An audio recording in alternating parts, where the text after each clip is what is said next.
कौन था सहस्त्रानन और रावण के वध के बाद भगवान राम को उससे क्यों करना पड़ा युद्ध? रामायण में लोग ज्यादातर सिर्फ भगवान राम और रावण की लड़ाई के बारे में जानते हैं।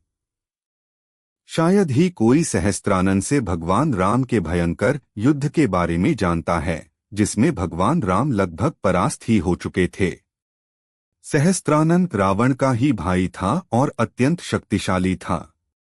तो चलिए जानते हैं कि सहस्त्रानन से भगवान राम को क्यों युद्ध करना पड़ा। रामायण में हम सभी रावण के लगभग सभी शक्तिशाली भाइयों के बारे में जानते हैं, लेकिन सहस्त्रानन के बारे में जानकारी कम ही मिलती है, जबकि यह रावण का वो भी था जिसने भगवान राम से न केवल भयानक युद्ध किया था, बल्कि जिसका संहार भगवान राम के बजाय माता सीता ने किया था। असल में सहस्त्रानन भगवान शिव का परम भक्त था और वह अपनी तपस्या और अद्वितीय शक्तियों के लिए प्रसिद्ध था।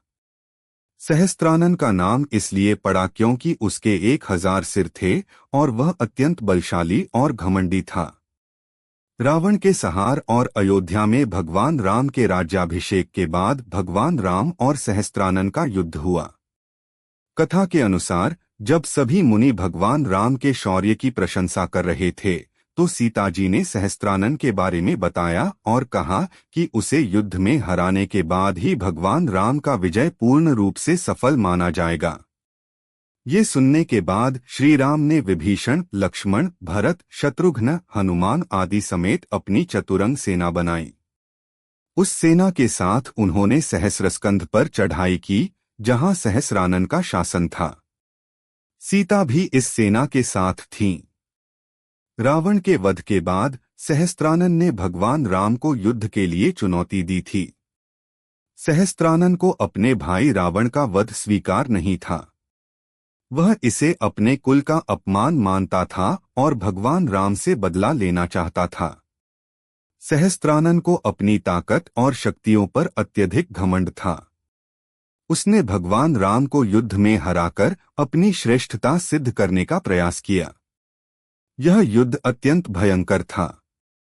सहस्त्रानन ने अपने 1000 सिरों और शक्तिशाली अस्त्र शस्त्रों का उपयोग किया और भगवान राम की सेना को पूरी तरह से तहस-नहस कर दिया था।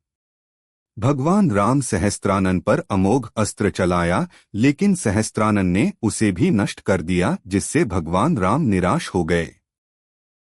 फिर सहस्त्रानन ने जो एक बाण छोड़ा, जो राम की छाती को भेदता हुआ पाताल में चला गया।